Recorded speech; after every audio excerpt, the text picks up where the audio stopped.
Welcome to Status Secure, the weekly cyber threat briefing for executives who refuse to operate in the blind.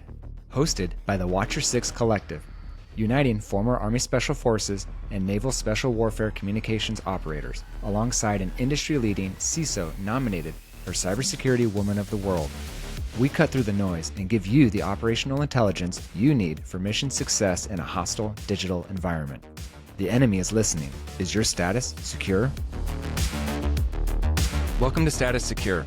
Today's transmission is part one of a two-part series on the single most important compliance program in the defense industrial base, the Cybersecurity Maturity Model Certification, otherwise known as CMMC. If you sell to the DoD, if you sub to a prime that sells to the DoD, if you've ever touched data on a federal contract, this briefing is for you. There are 80,000 contractors who will need CMMC Level 2 certification before Phase 2 begins on November 10th, 2026. As of March of this year, fewer than 2% of them had completed that certification.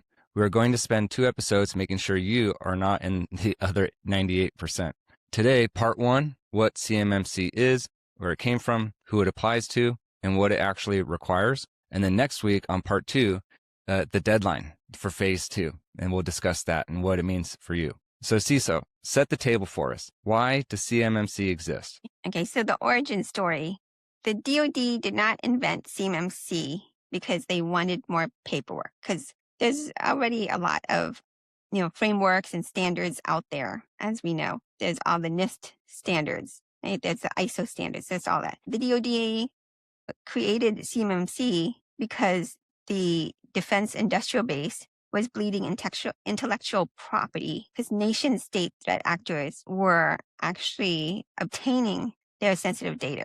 For instance, the F-35 Joint Strike Fighter design, naval submarine specifications, hypersonic weapon research, all of it has been targeted. Much of it has been exfiltrated, mostly through Tier 2 and Tier 3 subcontractors who were never seriously hardened. It's because of this rate of exfiltration they decided they needed something stronger. So for years, DoD contracts required contracts to self-attest, that they had implemented NIST 800-171 security controls. And in security, trust but verify, right?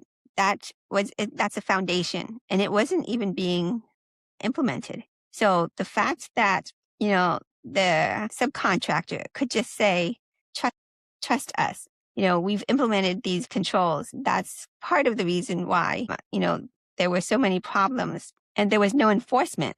So by the time something breaks, right, and the breach is discovered, the intellectual property is already in Beijing or Moscow. So the reality is the CMMC is the DoD's answer to this problem, right? The trust but verify failure. It moves the defense industrial base from self-attestation to third-party verification. From we promised we did the work to an independent assessor confirmed we did the work. That somebody else who's independent looked at your design and your controls, and they said, yes, they are performing effectively. And that makes a difference between eligible to bid and ineligible to bid for the next decade of defense contracts. Got it. So let's break it down. When someone says we need to be CMMC compliant, what does that actually mean? Walk us through the levels of that structure. And actually before that, just quickly answer who needs CMMC and then break that down for us. Okay. So anybody who wants to contract with the DoD, right? And any subcontractors that are working on DoD contracts. Mm-hmm. So let's talk about the levels. There are 3 levels to CMMC. The first is foundational, the second is advanced, and the third is expert. So the foundational applies to contractors handling any kind of federal contract information, right? This provides or generates in the course of a contract that's not intended for public release. Right? So level 1 requires 15 basic security practices from NIST SP 800-171. Revision 2, self-assessment is permitted permanently for this level. And then you have to do that, a self-assessment annually. Level 2 is advanced. This applies to contractors handling Level 2 is advanced. This applies to contractors handling CUI, controlled unclassified information. This is the level that matters for the majority of the defense industrial base for contractors working with the DoD. Level 2 requires implementation of all 110 controls in the NIST 800-171 with 320 assessment objectives. Phase 1 allowed self-assessment on most level 2 contracts, but beginning November 10 of this year, so in 2026, November 10, right, it's going to require a C3 PAO certification for the majority of level 2 contracts. And this is the change that, everyone is preparing for. Level 3 is expert. This applies to contractors working on the DoD's most sensitive programs, classified or near classified. Level 3 requires level 2 plus 24 additional controls from, NIST 800-172. Assessment is conducted by the DoD itself. So not even a C3 PAO certified body, right? The DoD is going to come and assess you. This phase 3 begins on November 10th of next year. So 2027, November 10th, right? So the underlying framework is NIST, Special Publication 800-171, Revision 2. There are 110 controls organized into 14 control families. If you've been doing 853, right, this should be really familiar to you, right? But remember, it needs to be 800-171. Okay, so you've got your access control family, your awareness and training, your audit and accountability, configuration management, identification and authentication, incident response. I mean, this should not be new to you. You should have been doing this all along. So the control families are the architecture, the 110 controls are the bricks, the 320 assessment objectives are the inspection points. Okay, so just remember, when you're building out your program, identify your risk, create the control, map that control to one of the 110, right? That's required. And so what's FCI versus CUI? What does that mean? Okay. So most contractors think they only handle FCI, which is the federally, confidential information, right? CUI includes technical drawings, system specifications, contract performance data, financial information related to federal contracts, export control. So you can see, to be safe, just assume that you're handling CUI if you're working for the DoD. Okay. And then if you ever opened a statement of work for a DoD contract and it mentioned export controls, ITAR, so if ITAR, EAR, or technical data, you're handling CUI, and then level 2 applies. Again, to be safe, just assume you're level 2. Even if you're level 1, just build your program around that, because it doesn't take long for you to be, level 2 if you start working on that, CUI data. Yeah, let's run with that. Let's say, we're working with the DoD, we're just going to make the floor level 2, right? That's the default standard. So what does this assessment look like? Who shows up? What are they looking at?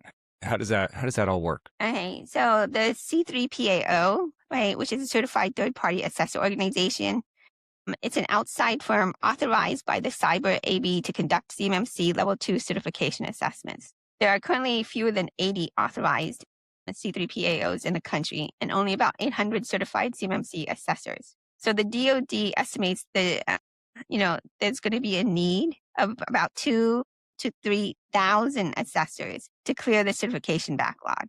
That gap is the entire reason the November 2026 deadline is going to hit so hard. And what does the assessor what do they look at? The assessor reviews the system security plan, your SSP, right? Your POM, so your plan of action and milestones, the policy documentation for each of the 14 control families, and the technical evidence demonstrating each of the 320 assessment objectives. They interview your people, they observe your environment, they sample your logs, they do everything a real auditor does, because that is what they are. They're going to go in and they're going to audit. And then conditional certification versus final certification. If a contractor passes the assessment with minor gaps, the C3PAO can issue a conditional level 2 certification with an accepted POM and a 180-day remediation window. If the gaps are not closed within 180 days, the conditional certification expires and the contract is back to ineligible. Final certification is good for 3 years. Got it. So a lot of small, mid-sized contractors might be listening right now thinking, well, my company is small. We don't have maybe direct DoD contracts. We sub to a prime. Walk us through why that's maybe not the safest position, or maybe it's not a safe thing, but like help that person understand maybe like how this applies to them and kind of what they need to do. So in DFARS 252.204-7021, there's a lot of regulations here. That actually was November 10th of 2025 when that became enforceable, right? And what it does, it requires prime contractors to flow the CMMC requirement down to subcontractors that handle CUI in the course of contract performance. So if the prime needs level 2, the sub touching the CUI also needs to have level 2, not sometime, but before they can work on that contract. And that's a condition of being able to get that work. So if the prime wins the contract and the sub is not CMMC certified, they can't not use that sub, and that might cause a problem for them to be able to deliver.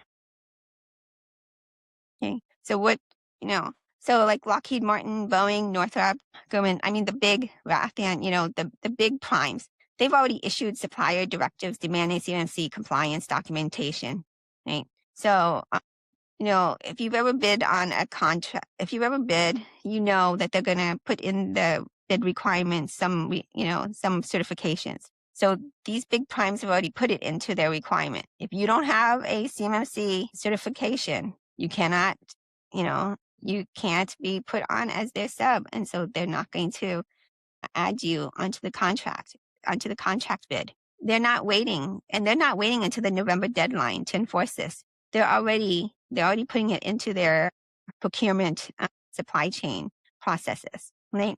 So the DoD estimates that approximately 65% of the defense industry base is affected by phase 1. Approximately 80,000 contractors will need level 2 certification before phase 2 takes effect. And the DoD's own modeling assumes a meaningful number of contractors will simply exit the bidding process rather than complete certification. So what does this mean? It means that there's a lot of contractors who's not going to be able to bid by November of this year, right?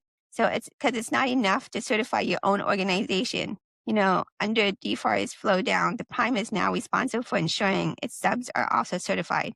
So if you're a sub and you get certified, you're going to have leverage. You're going to have, be in high demand, and your specialty, your software vendor, your IT support firm, if they touch CUI and they're not certified, you can't use them.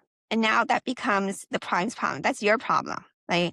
And it's a big deal because it's going to create high demand, which can, raise the price. It's going to create where subs who are certified are going to be, trying to figure out which contracts they can be part of because they have too much work. And then the subcontractors who don't get them, they're going to be blocked from being part of any bids. So as a sub, where do you want to be? Right? And as a prime, you have to be worried about this because now these subs that are certified, they can charge you more, right? They can ask for more percentage because you're having a problem finding subs who are qualified. Yeah, and this is a great angle to look at it from. Think of it from like a business perspective. Getting your CMMC certification, this isn't a business expense, not right now. Right now, this is an investment.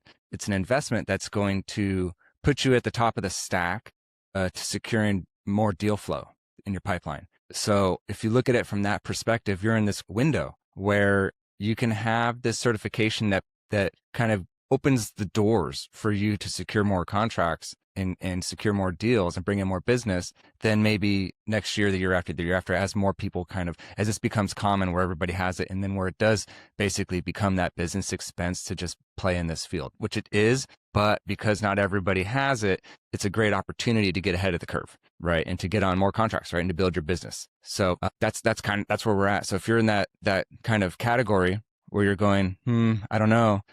We also work with in other industries. So if you think like tech startups that want to work in like the healthcare space, it probably behooves them to, be HIPAA compliant, right? If they're a platform where they're people who are using it, whether they're hospitals or some kind of organization in that field, they will require you to have HIPAA. Otherwise you can't do business with them. Same thing with maybe SOC 2, right? Other startups that want to do business with that world, they're going to need SOC 2 as a way to get deal flow. It's the same here. So if you want to play in the government space, this is a great time to get CMMC and use that as a business strategy, right? To get more business. If you don't want to play in the DoD space, maybe you don't want to throw out that expense and maybe you just kind of stop serving that community. So it depends on where you're at. And so for you, CISO, in this conversation, what are our marching orders for people this week? So they're listening to it. They're like, okay, I play in the space. I probably should do something about this if I'm not already certified. What are some 3 things that